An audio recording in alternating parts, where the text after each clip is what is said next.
Olá para você que acompanha o My News. Nós estamos começando mais um Além das Manchetes, direto do REAG Belas Artes, em parceria com a REAG Investimentos. Hoje nós temos como convidado o Marcos Pestana, que é diretor executivo da IFE, a Instituição Fiscal Independente. Mas nossa conversa daqui a pouquinho. Fique aí.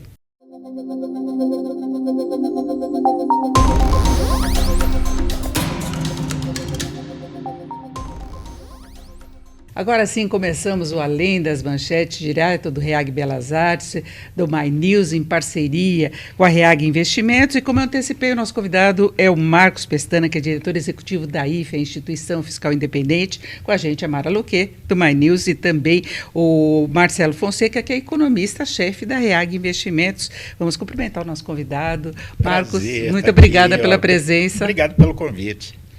Prazer, eu que sou espectador cativo do My News, é um prazer estar aqui.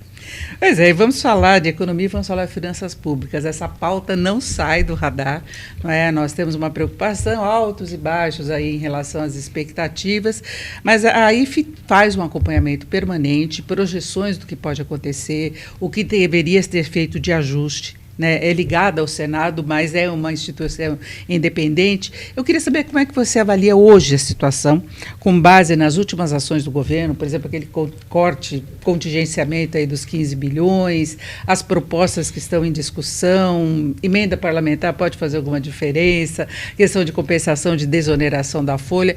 Qual a sua expectativa para este ano? Eu gostaria de começar, porque eu tenho feito um esforço, primeiro para popularizar o economês. Segundo, para tentar estimular as pessoas que não enxerguem só a árvore, mas a floresta. Então, para o nosso espectador do My News, é importante contextualizar que a questão fiscal não é uma tara, não é uma idiosincrasia ideológica. A questão do equilíbrio do orçamento público, a responsabilidade fiscal, não é uma coisa sem razão, um axioma político-ideológico, um objetivo ortodoxo. O desequilíbrio, a desorganização das finanças públicas tem impacto na inflação, portanto, na taxa de juros, no endividamento público, no nível de atividade da economia, no nível de emprego e renda. E capacidade de fazer investimento. Claro. Então, mexe com a vida de todo mundo.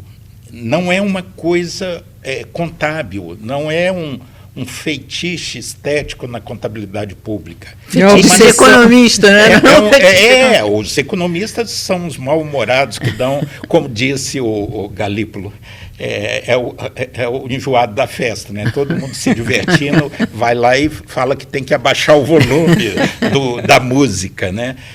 Então, é preciso que o leigo entenda bem, porque qualquer dona de casa, qualquer trabalhadora, trabalhador, chefe de família, sabe lidar com o orçamento familiar, que é muito semelhante à operação do setor público.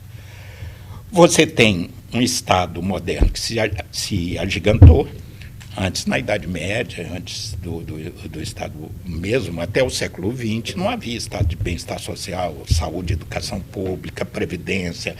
E isso tem que ser financiado. Para isso tem os impostos. É um pacto social, político. A sociedade fala, que Estado queremos? O que a gente espera do governo? Quanto custa? Quem paga a conta? E aí você tem uma receita a partir dos tributos, e tem que organizar as despesas.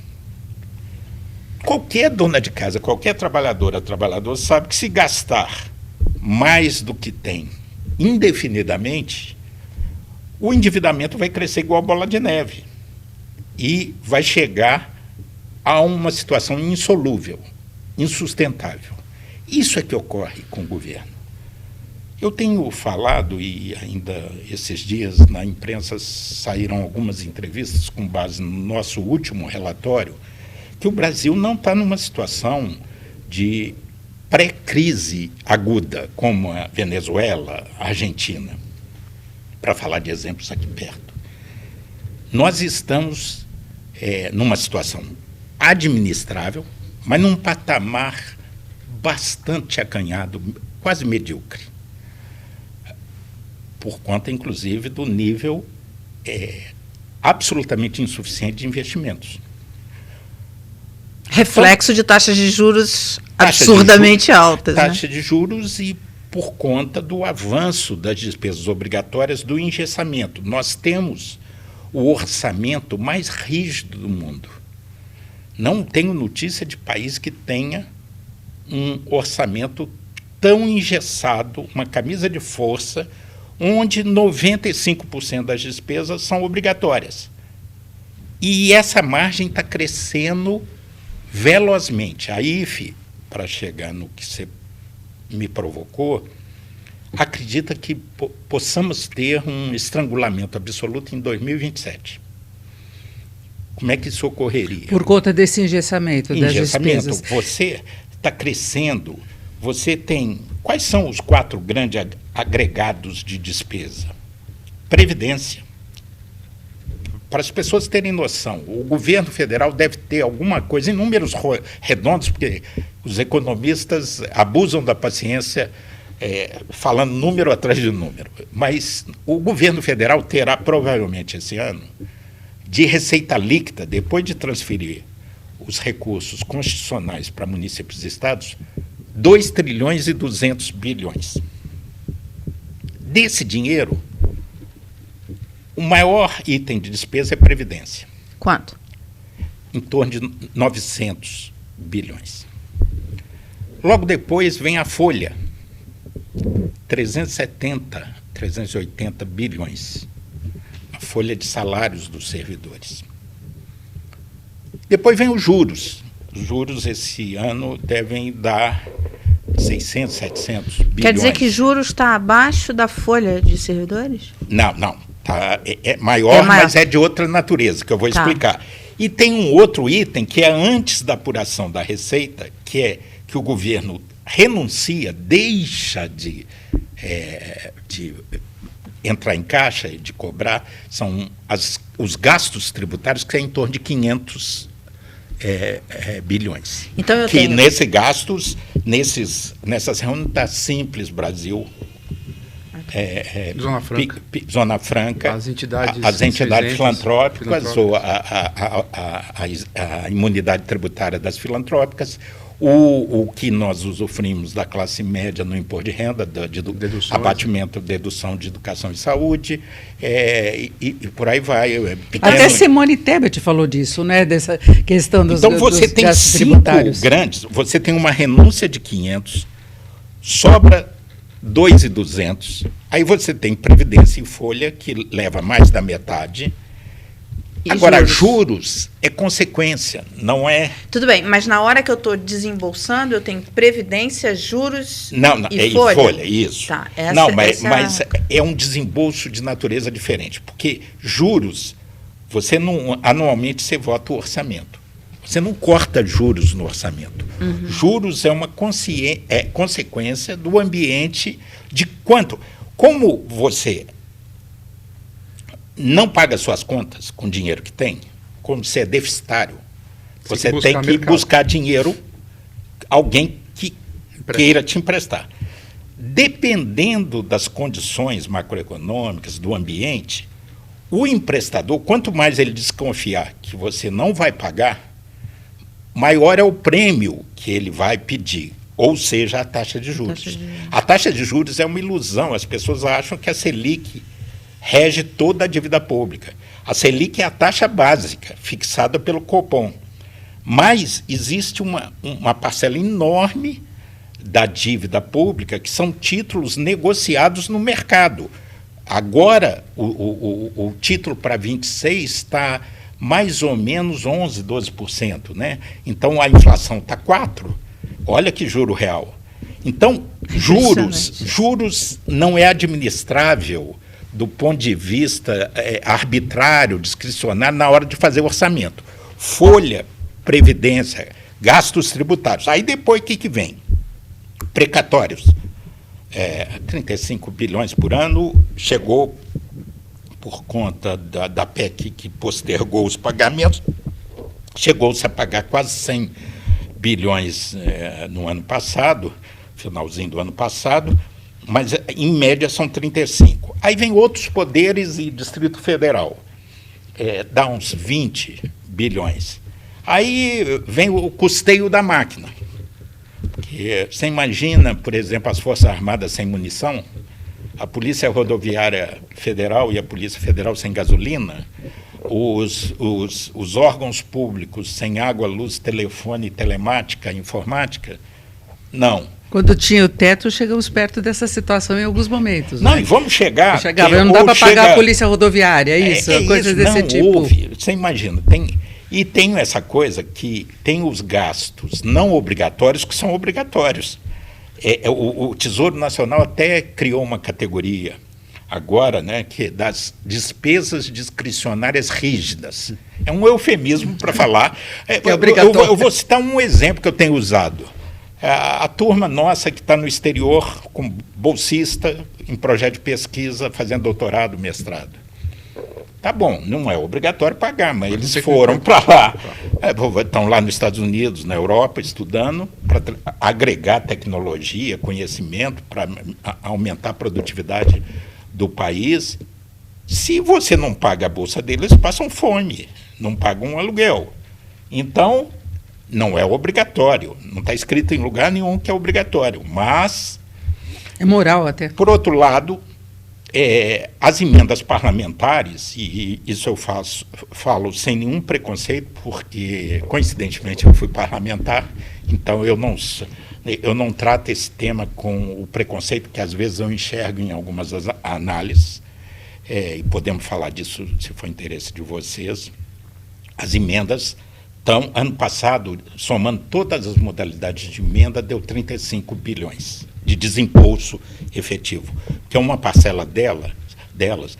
Basicamente são 3 categorias: as emendas individuais, as emendas de bancada, das bancadas estaduais, e as emendas de comissão. As de comissão não são obrigatórias. As emendas individuais desde 2015 são obrigatórias, e mais na frente se tornou obrigatória a execução das emendas de bancada.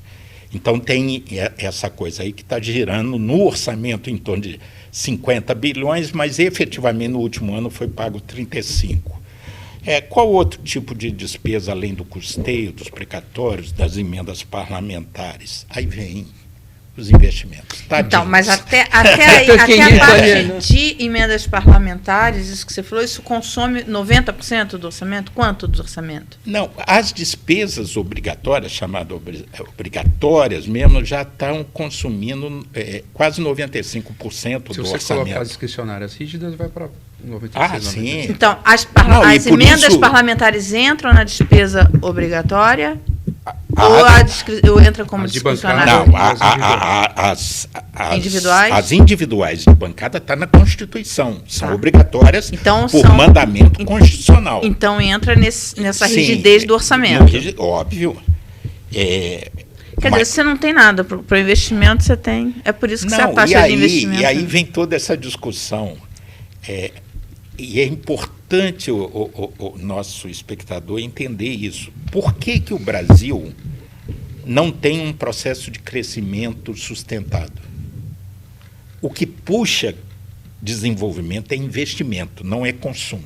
O consumo pode, episodicamente, num ano, uma injeção de renda, pode aquecer a economia, como aconteceu em 23 e agora em 24. Uma injeção maciça, através do salário mínimo, a mudança, a injeção de recursos no primeiro Bolsa governo Família Lula, por e tal. exemplo, quando você tem você tem a explosão da China, o consumo, a exportação. Não, mas aí já é outra coisa. Aí, você tem aumento de renda. Isso foi decisivo para o país superar o estrangulamento cambial, o boom das commodities.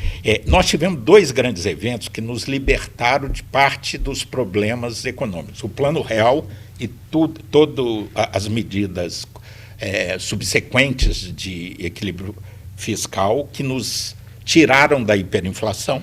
Então, nós resolvemos um problema, o monetário. Mas o preço da liberdade é a eterna vigilância. Estou falando assim, o Plano Real resolveu um problema de uma inflação crônica e aguda ao mesmo tempo. O boom das commodities nos livrou do estrangulamento cambial que nos levou, na época do Delfim, que faleceu recentemente, à moratória, ao estrangulamento, à crise da dívida externa. Depois tivemos o estrangulamento cambial no primeiro ano do segundo mandato do Fernando Henrique, que aí foi criado o sistema de câmbio flutuante. Mas o Brasil hoje está confortável no câmbio. Tem reservas abundantes. Resolveu a dívida, né? Hoje nós não temos praticamente dívida externa relevante. A nossa dívida é em real, é interna. Somos nós com nós mesmos. Então, assim, você tem reservas cambiais, dólares acumulados abundantes, você tem um superávit comercial crescente, muito expressivo, você tem déficit na transação corrente, mas o fluxo de investimentos financia. Então, nós não temos problema monetário e cambial, nosso problema é fiscal. Agora, mas eu queria ver... E aí o fiscal condena a gente a uma taxa de crescimento baixa. Vocês sabem qual é a taxa? E uma taxa de juro alta. Você sabe, e uma coisa tem a ver com outra, porque o investidor, a nossa especialista aqui, economista-chefe, o investidor, se você tem um dinheiro, você fala assim, eu vou botar nas ações do Banco do Brasil, da Petrobras, da Natura, da CSN, da Uzi Minas, ou de qualquer... Estou fazendo merchandising não, né? Mas assim, ou vou abrir uma loja aqui no meu bairro... Vai dar um trabalho, né? Aí vai dar muito trabalho e tal, vou ter que ter esforço. Aí você compara isso com a taxa de juros. Custo de oportunidade. Você fala assim, se eu ficar quietinho, botar meu dinheiro, comprar o título do governo, e ele vai me pagar 11%, ao ano, nominal, desconto da inflação, eu vou ter 7% ao ano, 6% ao ano, falando assim, sabe uma coisa, eu não vou abrir, para que eu vou procurar praia, sarna? Né? Vou deixar aqui e vou para a praia. Meu dinheirinho. Mas eu queria explorar um ponto, porque você tem uma combinação, acho que muito fortuita, de ser um economista de formação extremamente sólida, ter experiência política parlamentar, então você conviveu com Brasília, e agora tem a oportunidade de dirigir o Instituto Fiscal. Então, você tem esse benefício de ter as três perspectivas. Aonde que nós, economistas, falhamos, eu vou pedir o olhar do seu olhar de político e parlamentar, em convencer a sociedade de que a origem dos nossos problemas, que nos condena ao baixo crescimento, que nos condena a taxa de juros elevadas, está na política fiscal. Porque de tempos em tempos aparece, isso tem sido recorrente nos últimos 30, desde a excepção do real e até antes da implantação do plano real, com programas heterodoxos, como congelamentos de preços, etc. Você tem de tempos em tempos surge essa ideia de tentar se reinventar a roda e procurar saídas para os sintomas. Taxa de juros alta é o problema do Banco Central, ou é o problema do regime monetário, etc. E a sociedade, existe naturalmente um desejo das pessoas comprarem o diagnóstico e o remédio de menor custo, mas a gente tem essa dificuldade de passar para os formadores de opinião, seja na classe política, seja na classe empresarial, seja na mídia. Onde é que a gente está falhando em convencer o público? Porque isso, do ponto de vista da agenda internacional, isso é um problema já resolvido. Já não existe mais debate. Esse debate morreu. A gente tem que olhar para o debate do futuro. Se bem que a Europa, esse ano, vários países estão estourando. Mas não é falta, mas é uma dificuldade política, não é uma dificuldade de entendimento da elite, digamos assim, intelectual. Não, e tem punições e vão ter que ser resolvidos. Você tem institucionalidade para garantir a resolução do sistema. A gente ainda está discutindo uma agenda que foi, de uma certa forma, já colocada sob resolução há 30, 40 anos. O que está acontecendo para a gente conseguir passar essa mensagem? A raiz que nós estávamos discutindo é a taxa de investimento. O que sustenta o crescimento, e o crescimento é que gera riqueza para dividir. Gera renda, emprego, a massa de produção de serviços e bens para serem distribuídos. Então, o ajuste tem que vir em boa parte, o bem-estar da sociedade depende do crescimento econômico, que é puxado não pelo consumo, mas pelo investimento. A China teve, recentemente aí 40% do PIB de investimento, que é distorcido, é excessivo. A classe média chinesa vai começar a pedir mais consumo e menos investimento. Social. Não tem. E investimentos portentosos em infraestrutura. Criando sérios problemas de sobreinvestimento. Muito. Bolhas imobiliárias e coisas assim. E vai investindo pelo mundo mas também. Mesmo os países emergentes, Índia, África do Sul, México, é sempre, Coreia do Sul, sempre em torno de 25% do PIB a 30%. Nós estamos investindo, a década de 2010 a 2020 foi a de mais baixo investimento, um pouco mais de 17% do PIB. É o que está no PIB. Né? Isso não dá nem para repor a capacidade, porque a depreciação do capital. A depreciação, uma estrada tem uma vida útil. Você faz uma ferrovia, tem uma vida útil. Você tem que... As máquinas, os equipamentos, têm uma vida útil. Então, elas vai se depreciando. Então, você tem que repor a capacidade instalada. Esse patamar de 16%, 17% que nós chegamos, e aí está investimento público e privado. Mas quem puxa para baixo é o investimento público. 2022...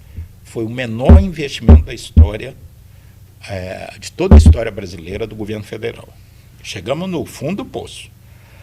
Com esses 16, 17% de investimento, nós não vamos realizar o Brasil dos nossos sonhos. Tem um crescimento medíocre sempre. Né? Tem um grande amigo, cientista político, que uma vez num debate chamou atenção que tem que ter cuidado com as comparações internacionais, mas eu sempre uso a Coreia do Sul.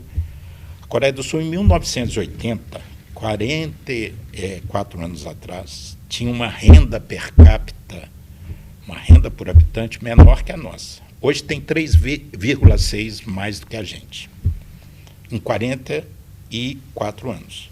Alguma coisa deu muito certo lá e muito errado aqui. Investiu em educação também. O investimento também foi educação. Sim. Não foi só infraestrutura. Não é só capital físico. Eu tenho um artigo semanal, escrevi né? ontem no hotel, exatamente falando do balanço da Nova República, que vai completar 40 anos, e o maior fracasso educacional, porque é essencial para a economia é aumento da produtividade, é fazer mais e melhor com as mesmas unidades de capital e trabalho.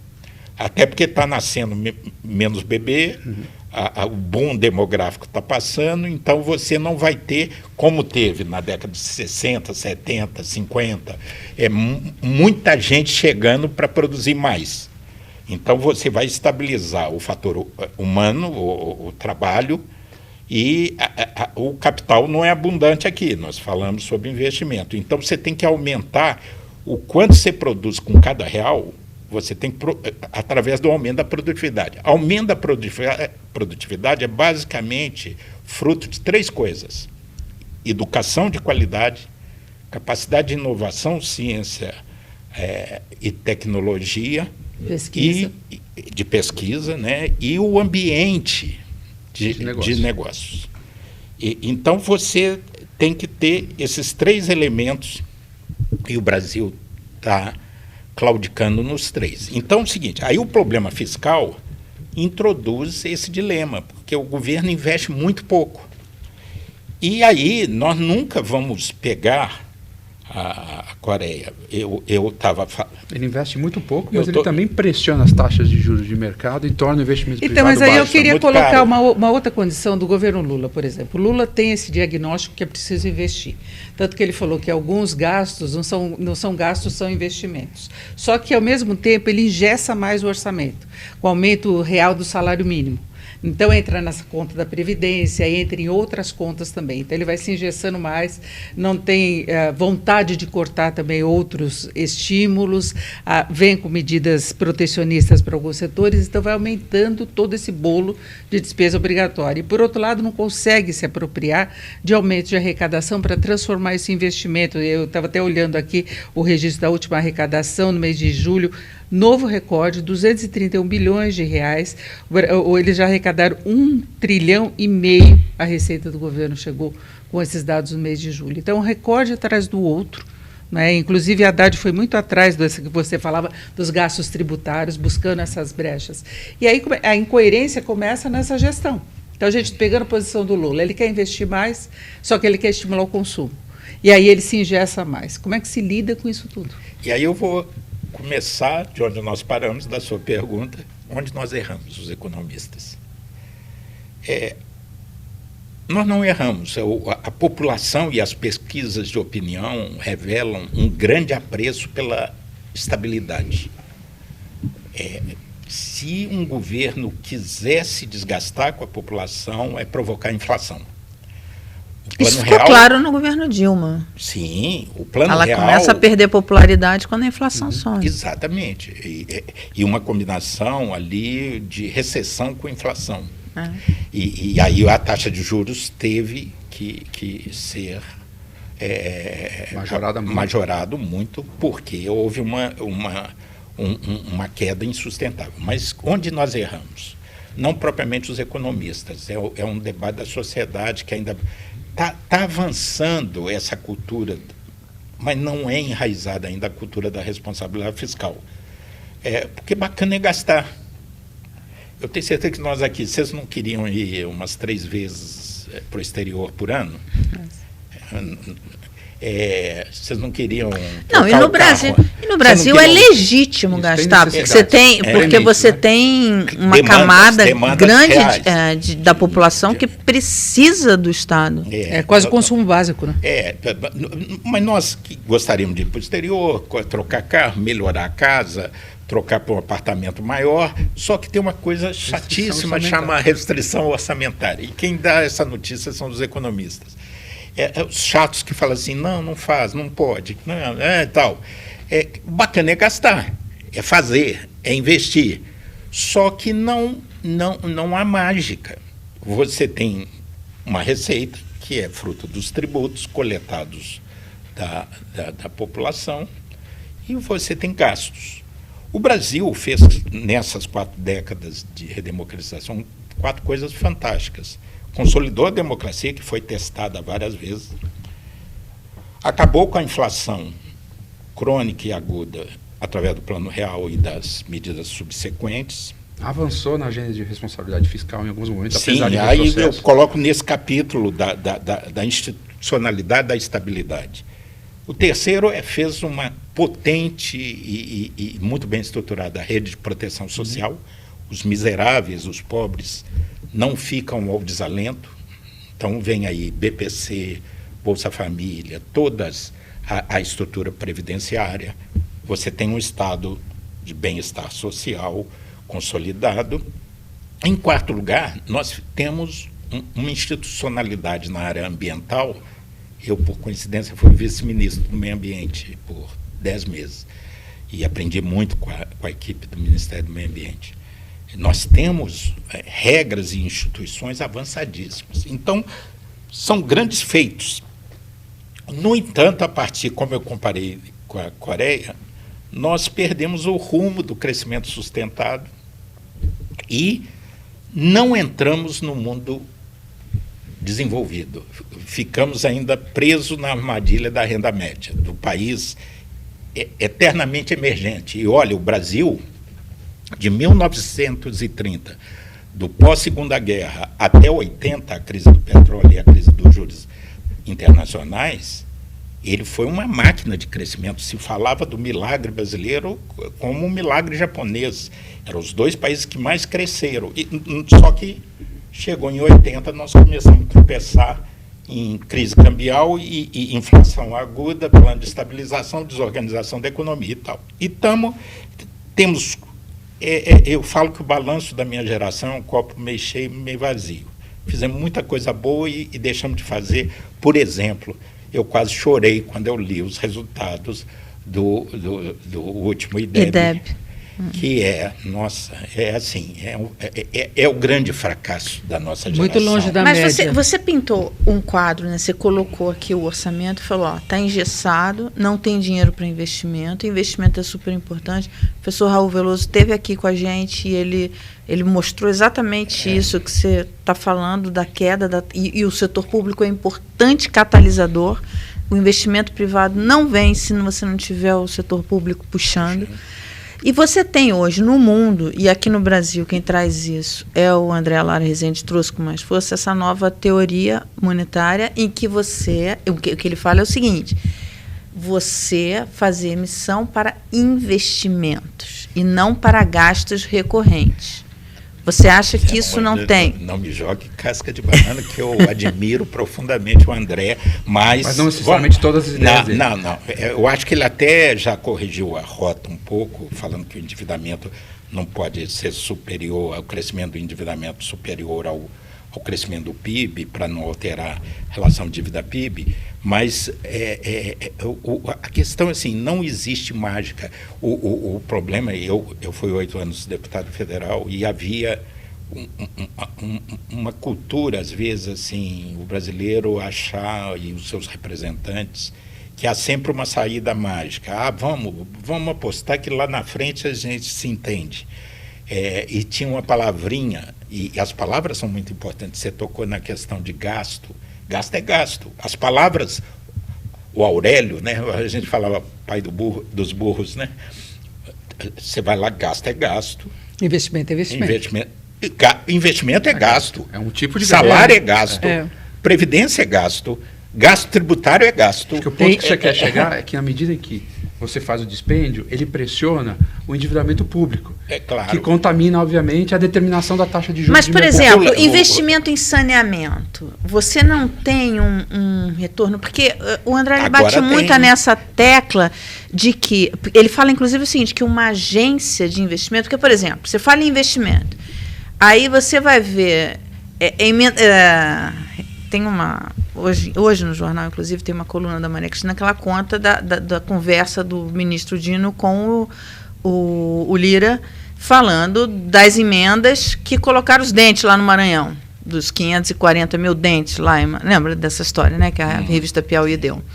É uma emenda parlamentar que sai como investimento, mas não é investimento. Então, o André defende o seguinte, ele fala assim, olha, uma agência de investimentos onde você... colocaria o retorno do investimento e uma coisa séria sobre isso? Vamos só... vou deixar o André um pouco de lado, porque assim, eu admiro, acho um dos maiores economistas brasileiros, talvez o mais criativo, mas eu, obviamente, não concordo, porque gasto é gasto e os impactos macroeconômicos do desequilíbrio têm uma diferença, porque você precisa investir. Investimento público e investimento privado. O investimento público depende da equação fiscal. O investimento privado depende do ambiente de negócio e expectativa. Se a taxa de juros é muito alta, dificulta o investimento privado. Se o governo troca a regra e quebra contrato todo mês, todo ano, afasta o investidor privado. Então, são ambientes diferentes, mas os dois são importantes para puxar a economia. Você pode... há uma leitura equivocada do Keynes, não o André, pelo amor de Deus, porque o André é brilhante, eu sou um aprendiz do André. Mas o Keynes não disse que, em qualquer circunstância, é bom gastar, fazer déficit. Ele estava se referindo a uma situação de depressão profunda, que era a crise de 29. Operando abaixo do pleno emprego dos fatores produtivos. Exato. Então, assim, mas tem uma diferença, sim, de natureza de endividamento. E eu queria chamar a atenção para um aspecto que é negligenciado, que é o pacto intergeracional. O que nós estamos fazendo com os nossos filhos e netos não é legal, porque nós estamos trocando dívida futura, que eles vão pagar, por gasto presente. Se esses gastos fossem em investimento, como você mencionou, ferrovias, portos, aeroportos, ciência e tecnologia, saneamento, moradia, você deixava o passivo, a dívida, mas deixava os ativos. Mas não é isso que está acontecendo. Nós estamos endividando para gasto corrente. Então só fica o passivo, não deixa ativo Exatamente. nenhum. Mas esse é o grande problema. O investimento, ele gera, por exemplo, investimento em pesquisa, tecnologia, desenvolvimento, inovação. Você aumenta a produtividade, cria riqueza nova, potencial enorme de riqueza. Então, a questão do saneamento foi melhor equacionada pelo novo marco. Tanto que o déficit... Você sabe, aí chega a segurança jurídica institucional, né? É diferente. Não tem coleta de esgoto? Vocês sabem, o último os percentuais são horríveis. 90 milhões de brasileiros, 48% da população não tem esgoto. É muito grande. Mas a universalização está caminhando agora com o novo marco, graças... Aí você trouxe o investidor privado para ajudar a resolver. E com segurança, porque tem uma regra. Tem uma regra. Então, a universalização dos serviços de água, esgoto e tratamento de esgotos vai se acelerar muito mais que seria se dependesse só do financiamento público das estatais, das companhias de saneamento. Então, esse lado é um lado que é uma profunda derrota. Você imagina, em pleno século XXI, ter 90 milhões, e ontem, porque eu estava escrevendo meu artigo, eu mergulhei nesses números. No Nordeste e no Norte, é de indignar o nível de cobertura de coleta. Inclusive capitais, né? Aí, voltando na sua questão, para o curto prazo, o que aconteceu no primeiro semestre? Nós estamos tendo déficit primário desde 2014. O governo Fernando Henrique, o governo Lula I, Lula II, o Dilma I, produziam superávites. No último ano do governo, primeiro mandato da presidente Dilma, começou-se a produzir déficit primário, déficit operacional, quer dizer, sem considerar as despesas financeiras, juros, serviços da dívida. Desde então, todos os anos são deficitários. Teve um pequeno superávit em 22, mas que é altamente questionável, porque teve a questão dos precatórios e tal. Mas a curva é de déficit. O Brasil, a IFE, estima que para estabilizar a dívida, para não deixar a dívida crescer, para não onerar o horizonte dos nossos filhos, dos nossos netos, e não sobrecarregar o ambiente da economia brasileira, precisa de um superávit de 1,4. Porque durante esse período que nós estamos com déficit primário, muito acima do arcabouço. Nós estamos pagando dívida com mais dívida. Você não gera uma poupança operacional para pagar os juros. Você lança novos títulos e cresce a dívida para pagar os juros passados. Então, você não está pagando os juros da sua dívida com o que você tem de receita. É custo de rolagem mesmo, né? Você rola o principal e financia, se endivida mais para pagar os juros. Por isso que a instituição fiscal independente projeta que, para estabilizar a relação dívida-PIB, dentro do cenário que a gente tem, de crescimento médio de PIB e da taxa implícita de juros, nós precisaríamos de um superávit de 1,3% do PIB. O arcabouço prevê a meta fixada na LDO de 24 para esse ano é 0%, é zerar, acabar essa curva negativa no vermelho desde 2014, zerar, mas não como objetivo final, como ponto de passagem para o objetivo final, que tem que ser a estabilização da dívida. O que aconteceu no primeiro semestre? Houve uma mudança de paradigma. O teto de gastos, aprovado em dezembro de 2016, no governo Temer, tinha o foco no controle das despesas. E houve uma mudança de paradigma inegável. Com a PEC da transição... Um hiato aqui. Coincidentemente, não é coincidência, claro, a gente conhece os mecanismos, o país conseguiu ter, mesmo antes da pandemia, as taxas de juros reais e nominais mais baixas durante a vigência do teto de gastos. Por causa do ambiente. Por causa do ambiente fiscal. E da âncora. Então, nós tivemos a menor taxa de juros da história da Selic. Por isso que não precisa desesperar. Tem jeito. Tem jeito. Precisa ter o diagnóstico correto e talvez a gente precise comunicar. Mas aí o que aconteceu?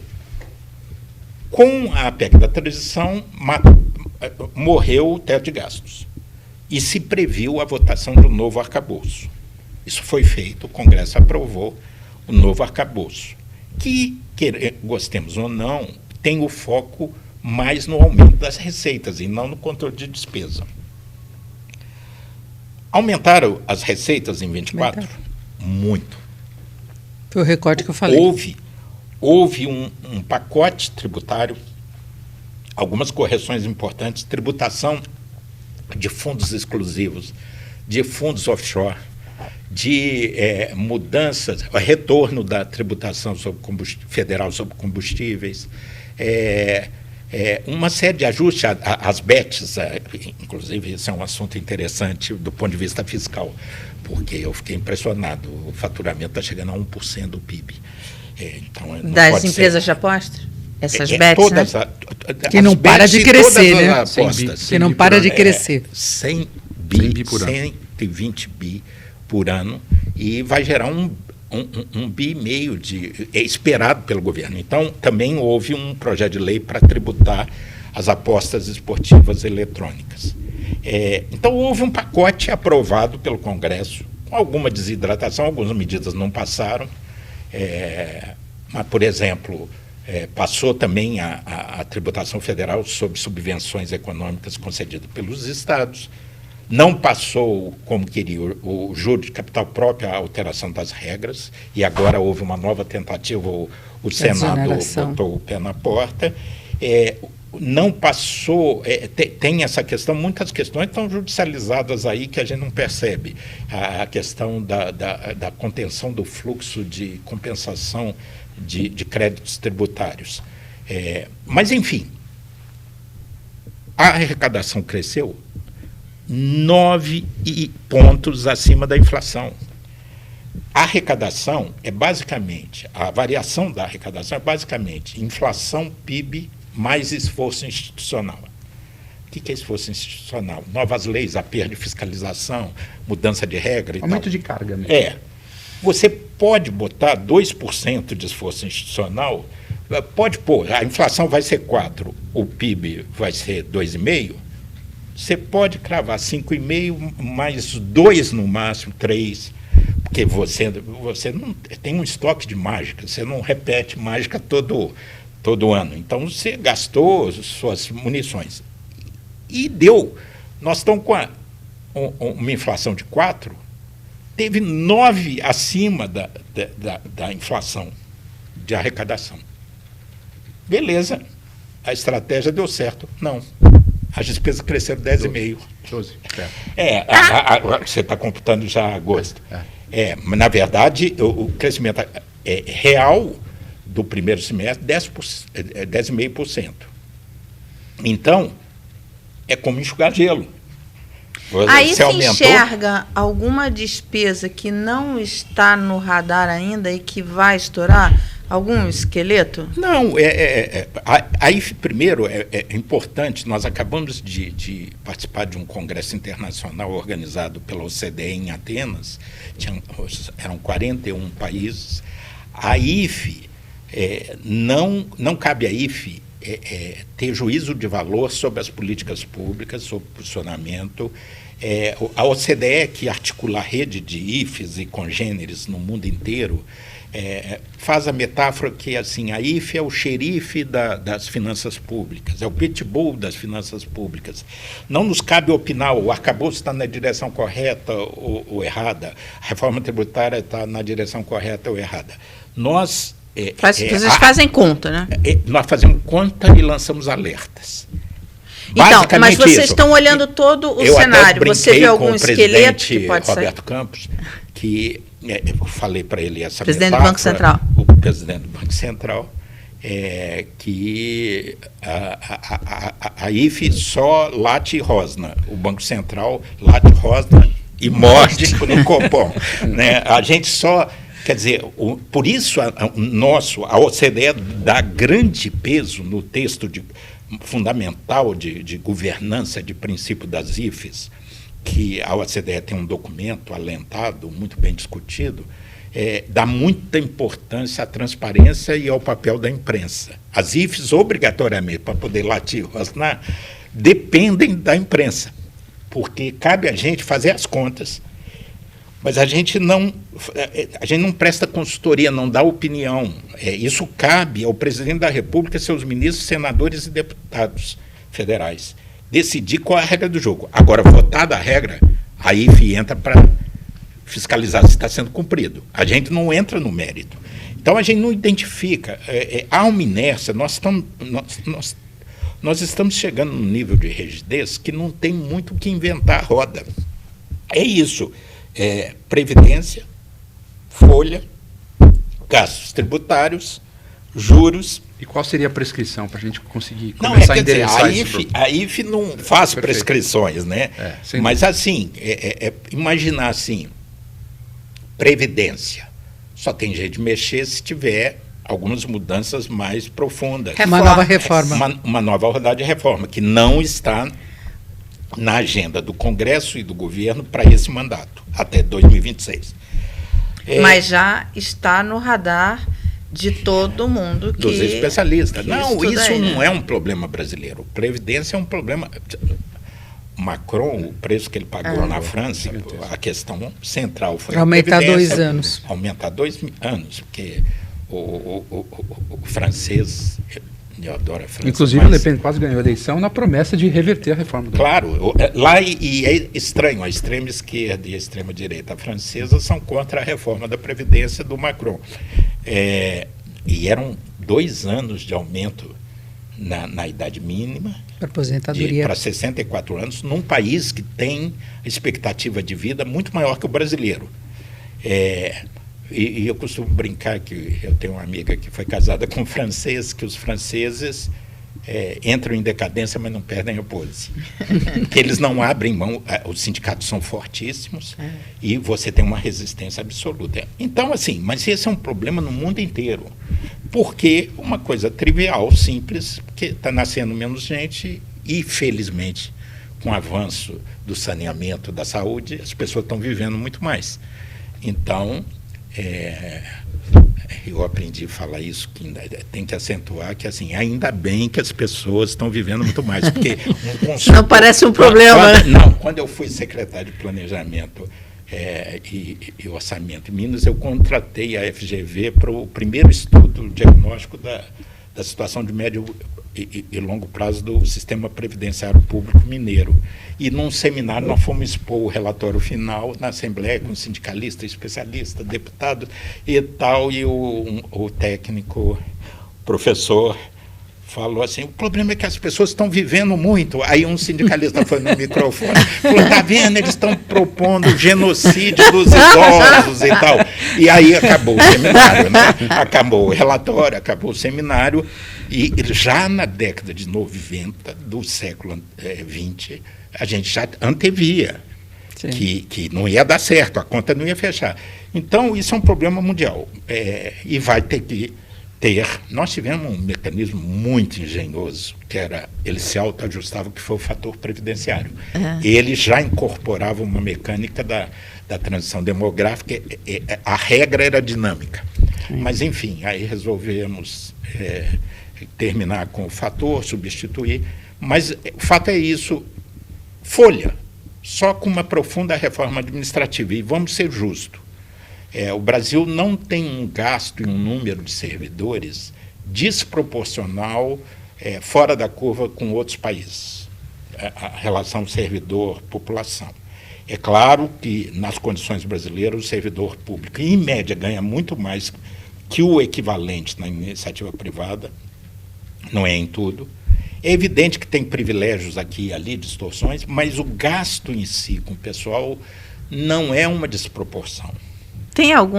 Mas assim, aí teria que ter uma reforma administrativa profunda, mas que também não está na agenda do governo e do Congresso.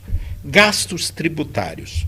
O ministro Haddad tem falado permanentemente, a equipe econômica está comprometida com o arcabouço Eu vejo isso, são técnicos competentes no Tesouro, na SOF, na Receita e tal. O ministro tem falado, mas não é questão do Haddad ou do governo eleito que está no poder, é porque é complexo. Como é que vai mexer no Simples na Zona Franca? Na Zona Franca, inclusive a Zona Franca, a própria reforma tributária já pacificou, a regra já está ali. Então, a Zona Franca não é uma variável para qualquer mudança nesse caso. Já está resolvida como é que vai ser a transição no médio prazo do modelo da Zona Franca. Aí vem o Simples, microempreendedor. Entidades beneficentes. Mas o microempreendedor, vocês podem perguntar, corretamente, e eu até aconselho, todo motorista de Uber faz o microempreendedor individual, MEI, para coletar a previdência. Só que o regime da previdência do MEI é o mais subsidiado de todos, equivalente a quase a aposentadoria rural, que não pouco. Era contributiva. Mais que o BPC? O BPC não é contributivo. Para quem não tem cobertura, você tem uma defasagem de 5 anos, quer dizer, você aposenta até 60 e 65, o BPC você precisa de mais 5 anos, são pessoas com deficiência ou idosos sem cobertura previdenciária. E que não tem renda familiar, né? Não tem caráter contributivo, e eu acho, inclusive, 60% das aposentadorias do INSS são o salário mínimo, é o piso. Eu acho que o formato atual do BPC tem desincentivado as pessoas a contribuírem e se registrar, porque ele fala assim, para que eu vou contribuir se eu vou chegar 5 anos depois, eu vou ter o salário mínimo. Enquanto isso, eu economizo esse dinheiro e fico na informalidade. Então, isso tudo tem... Os especialistas, eu não sou especialista em Previdência e Benefícios, estudei bastante, convivi com o problema como secretário de Planejamento de Minas e como deputado, mas não sou um especialista. Então, quer dizer... Mas aí entra o problema que o Marcelo falou, é a comunicação, porque a Previdência não é só aposentadoria. Quer dizer, se você é motorista de Uber e é uma mulher e fica grávida, você vai ter a cobertura previdenciária, se você contribui. Assistencial também. Não, eu aconselho todos... Quando, informalmente, com relação pessoal, quando eu ando de Uber, eu falo, você recolhe previdência? Importante recolher e tal, por causa disso. Motoboy, empregada doméstica, em alguns casos estão optando por isso, a faxineira que não tem registro, ela está virando MEI também para ter essa cobertura. No caso de gravidez, aposentadoria. Em outra camada. Exatamente, para quem não tem. Caso de acidente. Agora, aí você falou você tem a imunidade tributária. Eu fui secretário de Saúde de Minas há 8 anos. Convivi com as Santas Casas, que tem um papel essencial no SUS. Você vai suspender a imunidade, porque eu não sei se todos sabem, quer dizer, as Santas Casas são isentas, para ter o título de filantropia, elas são isentas da parte patronal da Previdência. Recolhem do funcionário, depositam no INSS, mas a parte patronal não. Você vai mexer nisso? Isso está nos gastos, está computado nos gastos tributários. A outra, os descontos que a gente tem no imposto de renda, quem tem plano de saúde ou escola particular. Eu até defendia isso como secretário de saúde, que não para fazer ajuste fiscal, mas que esse dinheiro devia ir para o SUS. Em vez de estimular a saúde privada, esse dinheiro devia ir para o SUS. Mas é muito difícil para o governo, porque afeta diretamente a classe média. E é muita gente que não recorre ao SUS, diminui a despesa do SUS por aí, porque as pessoas não vão no SUS. Você sabe, cirurgia, uma série de coisas que recairiam no SUS não vão. Deve estar mais ou menos 1.500 per capita ano, o SUS. Na crise, na recessão de 2014 e 2017, 3 milhões de brasileiros perderam seus planos de saúde. Então, você multiplica R$ 1.500 por 3 milhões de brasileiros, 4 bilhões e meio de orçamento necessário a mais no SUS. Então, eu sempre costumo falar que essas coisas se comunicam. Bem, e que mas aí você vai ter que voltar aqui outro dia, porque a gente já está estourando tempo, porque isso daí é um filão de história. Não, porque é o seguinte, esse orçamento do SUS terá que aumentar, porque os planos de saúde estão cancelando as pessoas acima de 50 anos. É uma situação anos. gravíssima. E vai ter que aumentar. Eu tenho uma perna fiscalista, de economista, mas eu fui secretário de saúde 8 anos e presidente do Conselho Nacional do Secretário de Saúde em 2006. Não sei se vocês sabem, a OCDE, na série da OCDE, por dólar de paridade de compra equalizado, nós temos $600 por habitante ano no sistema público. O Portugal tem $2.000. NHS? 3 mil.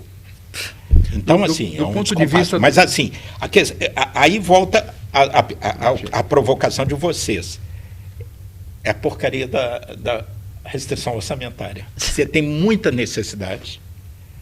A questão é isso. Democraticamente, felizmente, há 40 anos, nós vamos comemorar agora, vivemos uma democracia. Nós temos que pôr na mesa, olha, o governo federal tem 2 trilhões e 200 bilhões por ano. Como é que nós vamos gastar isso? Isso tem que ser uma discussão democrática. Agora, Marcos, antes de nós encerrarmos, eu queria saber, porque logo de início você disse que a situação fiscal vai estourar em 2027. O que vai levar a isso e qual seria esse estouro? O que está havendo? Tem um aumento progressivo das despesas obrigatórias e rígidas, e um dos nossos analistas econômicos da IFE fez um trabalho mostrando que você precisa pelo menos 0,7% do PIB de discricionárias para a máquina não parar. E, nas atuais condições de temperatura e pressão, se não mudar nada estruturalmente, se for batido nessa linha, nessa toada, em 27 vai faltar para água, luz, telefone, munição. É o que nos Estados Unidos tem um Não é nem necessariamente a situação do aumento da dívida, o problema de não ter mais como bancar essas despesas, é isso? Não, a dívida vai crescer nessa toada.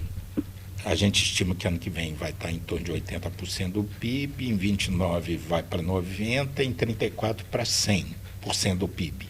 É alto ou pouco? Depende.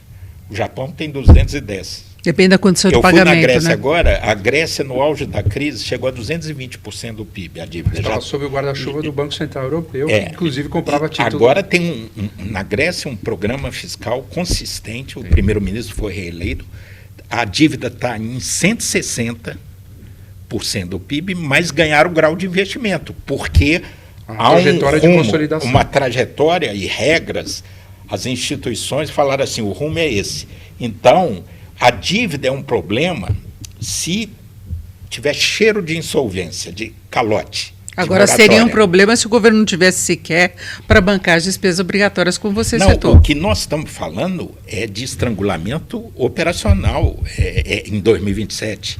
É de dificuldades extremas. E saiu uma matéria agora, essa semana, já sobre a construção do orçamento para 2025, já os órgãos e os ministérios estão em conflito com Fazenda e Planejamento, porque as demandas, as necessidades não cabem no dinheiro que tem. Esse que é o dilema. Nós temos que E 2026 tem eleição, né?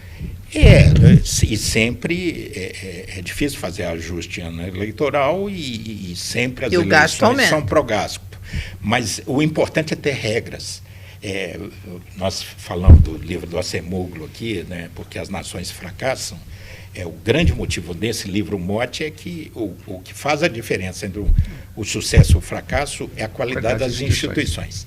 Então, se você tem boas instituições, boas regras, as oscilações conjunturais têm um impacto menor.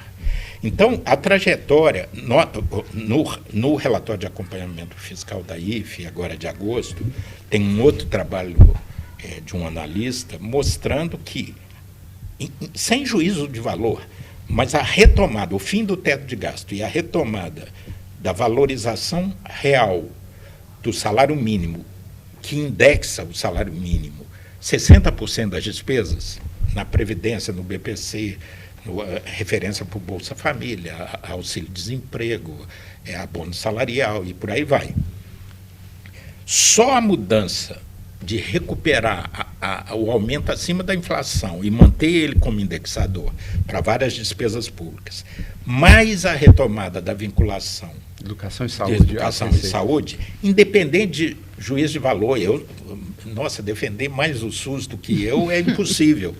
Mas não, a IFE não entra no mérito, no juízo de valor. O fato concreto, nosso papel é fazer conta. Então, no RAF está projetado que apenas essas duas decisões vão custar 1 trilhão e 700 nos próximos 10 anos. Ou seja, não há superávit primário à vista e não há sustentabilidade para o arcabouço.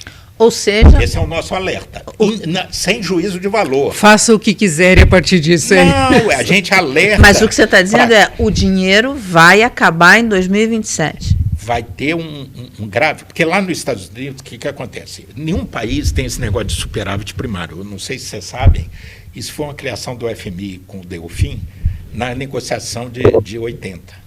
Da crise do petróleo e da dívida, o Brasil entrou em moratória, houve uma penosa negociação com o Fundo Monetário, não tinha jeito de o parâmetro ser o déficit nominal, então criaram essa coisa do superávit primário, que faz sentido. Você tem que ter uma poupança operacional para pagar os juros. Todos os países, a União Europeia, o Pacto as metas fiscais que todos os países europeus têm que seguir é déficit nominal. Nos Estados Unidos, como é que é? Não tem essa história. O Congresso faz lá o orçamento. Quando o governo quer ampliar o déficit, porque os Estados Unidos, muita gente não sabe, porque eles, supostamente os Estados Unidos ficam dando lição de responsabilidade fiscal, mas eles têm um monumental déficit público. E quando... Aí tem uma previsão de financiamento desse déficit. Quanto que vai ampliar a dívida? Né? Só que eles emitem dólar e são a nação mais poderosa, a economia mais poderosa do mundo. Quando quer ampliar o déficit, o presidente da República tem que pedir ao Congresso. E sempre tem o risco de shutdown, né? Então, aí quando o Congresso tem um impasse e não dá ao shutdown, onde não existe essa figura no Brasil. Para de pagar tudo, inclusive salário. Não, exato. Servidores de setores não essenciais vão para casa sem salário. Obviamente que os hospitais, as coisas essenciais, bombeiro, polícia, as polícias são dos estados, né? As essenciais continuam sendo pagas. Aqui nós não temos uma figura do shutdown. Vai acontecer, o que a gente prevê em 2027 é um shutdown tropicalizado. Assim, o que é isso? Você vai ter estrangulamento, vai mas esse parar de pagar tá aluguel, pagar... Do shutdown é importante, porque a gente não imagina o sistema político aceitando caminhar para uma situação de shutdown, que significa não ter dinheiro para, inclusive, pagar água, luz, material, etc. Então, o que é natural pensar é que, diante desse cenário, à medida que você vai chegar a um ano e chegar à conclusão, na montagem do orçamento, que nós caminhamos para um shutdown, se pensar, como é o caso no Brasil sempre, se mudar as regras. Então, se flexibilizar o arcabouço, tanto no que diz respeito ao superávit primário, quanto no que diz respeito ao limite de crescimento das despesas. E então, esse pode ser um trigger, esse pode ser um gatilho para uma crise. O que você acha? Me diz o que vai acontecer em 2027? Olhando hoje os números, o que vai acontecer em 2027? Eu gosto muito, e tive hoje de manhã com o ministro Malan, eventualmente no hotel, na saída do hotel, Eu gosto muito daquela frase dele, né? No Brasil até o passado é imprevisível. Então você está me perguntando de 27. Não, é assim, olhando os números hoje, sim. o que se prevê que vai acontecer? Claro que vai, sabendo disso, as coisas vão se ajustar. Eu tenho procurado, a partir da minha história de gestor público, deputado e economista, professor de economia, procurar incentivar as pessoas a olhar a floresta e não só cada árvore. Aquela pergunta inicial, os famosos 15 bilhões de contingenciamento e bloqueio. Gente, 15 bilhões em 2 trilhões e 200. A gente fica discutindo, fica com foco em 15 bilhões. Precisamos repensar a floresta toda, porque a floresta, até para usar o termo ambiental, né, com as regras atuais, a floresta é insustentável. Não tem mágica. Não tem mágica. A dinâmica atual, o que a gente está prevendo para 27 é um estrangulamento operacional, um shutdown tropicalizado. Pode ter uma reestruturação de dívida? Não, a dívida ela é negociada no mercado. É mais simples o que ele está dizendo. É mudar, o que causa esse shutdown é que, diante das regras do arcabouço atual, as despesas obrigatórias vão comprimir o orçamento de tal forma que os limites para o crescimento da despesa, aqueles 2,5% ao ano e a regra de primário, eles entram em conflito com essa realidade orçamentária. Mas eles podem mudar a meta. Isso. Pode mudar a meta. Pode mudar a meta. Pode mudar a meta, mas aí é muito ruim para as expectativas. Isso. A gente pode ter uma crise. E aí mexe de novo com os juros, com a inflação, com todo o resto, aquele ciclo. Exatamente. Solta a inflação, né? A gente fica... que é um desastre, né? É um desastre, mas nenhum governo vai se arriscar, porque o povo já mostrou claramente seu apego. Mas isso já foi feito no passado. Mas deu no que custo deu. muito grande. Né?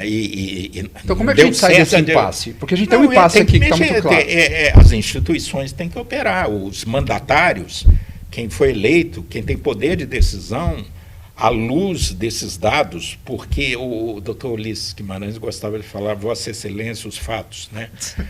Os fatos, minha mãe também dizia que ou vai por bem ou vai por mal. Né? Você quer resolver por bem? Ou vamos decidir o que fazer? Porque é o que está acontecendo. O que o Milei está fazendo na Argentina? Um corte selvagem. E provocou um aumento, porque não há... como fazer um omelete sem quebrar os ovos, e as consequências existem. Como dizia aquela do folclore político, né, as consequências vêm depois. Agora, se tiver racionalidade e previsibilidade, eles deveriam trabalhar melhor em 25, para não ter que fazer ajuste pesado em 26, que vai ser o ano de eleições. Não vai ter então, ajuste em 26, tendo essa... não. O ano que vem é a hora da verdade. Então, uma correção de rota no ano que vem, para a bomba já não começar a estourar em 26. Meta, né? E, vamos deixar claro a visão, porque as palavras têm valor. Né? Gasto é gasto, investimento é investimento, custeio é custeio, previdência é previdência, meta é meta, tolerância é tolerância. Então, a meta é zerar o déficit. Não é o 0,25. Não, isso é um... Se acontecer um acidente no meio do caminho... Por exemplo, isso foi inspirado no sistema de metas inflacionárias. Sim. O Banco Central não persegue o 4,5, ele persegue o 3. A meta é 3. Por isso está mantendo a Selic em 10,5. Sim, então a meta é 3. Aí tem uma tolerância, que é uma outra palavra, né? Meta está na letra M, lá no Aurélio, tolerância está lá na letra T. Então, as palavras gastos está lá na letra G, definido que tanto faz ser investimento, ou custeio, ou salário, ou benefício. Gasto é gasto.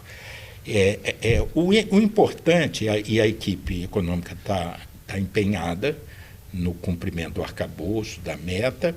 Vamos torcer que mesmo dentro da margem de tolerância, seja cumprido, porque é fundamental para a credibilidade. O secretário executivo do Ministério deu uma fala, uma entrevista tranquilizadora, que vai, o Tseron do Tesouro também. Eles vão apresentar na próxima semana a meta de 2025. Por exemplo, teve notícias que o BNDES ia ampliar a transferência para o Tesouro de dividendos, resultados. A Petrobras fez um acordo no CARF.